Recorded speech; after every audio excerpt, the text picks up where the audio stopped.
రాజేందర్.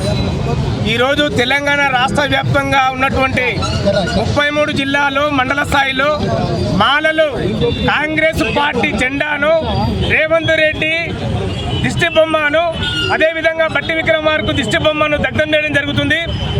అదేవిధంగా ఈరోజు ఏదైతే అసెంబ్లీలో మరి నివేదిక ఉమెన్ కమిషన్ నివేదికను సమర్పించినటువంటి సందర్భము మరి మేము ఎస్సీ వర్గీకరణకు అనుకూలంగా ఉన్నాము. సుప్రీంకోర్టు ఇచ్చినటువంటి గైడ్లైన్స్ ప్రకారంగా మేము ఫాలో అవుతున్నాము. మేము మొట్టమొదటిసారిగా తెలంగాణ రాష్ట్రంలో చేస్తామని చెప్పినటువంటి సీఎం గారి యొక్క వాక్యాలను మేము తీవ్రంగా ఖండిస్తున్నాం. ఎందుకంటే ఈరోజు తెలంగాణ రాష్ట్రంలో ఉన్నటువంటి 33 జిల్లాలో మరి మాలలు కాంగ్రెస్ పక్షాన నిలబడి కాంగ్రెస్ పార్టీని గెలిపించినటువంటి సందర్భం ఉన్నది. ఈరోజు తెలంగాణ రాష్ట్రానికి ముఖ్యమంత్రి మరి రేవంత్ రెడ్డి అయినంటే అది మాలల భిక్ష అని చెప్పేసి కూడా ఈ సందర్భంగా మేము గుర్తు చేస్తా ఉన్నాము.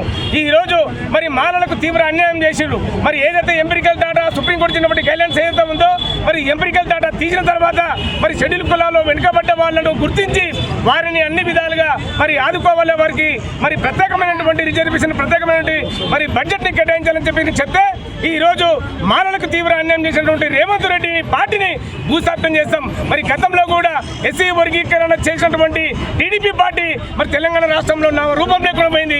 మరి అదే గతి ఈ రోజు మరి కాంగ్రెస్ పార్టీకి పడతా అని చెప్పేసి కూడా ఈ సందర్భంగా నేను డిమాండ్ చేస్తామని హెచ్చరిస్తామన్నాడు. మరి కాంగ్రెస్ పార్టీలో ఉన్నటువంటి మాలలందరూ కూడా మా కాంగ్రెస్ పార్టీ సభ్యత్వానికి రాజీనామా చేసి బయటికి రావాలని చెప్పేసి మేము విజ్ఞప్తి చేస్తా ఉన్నాం.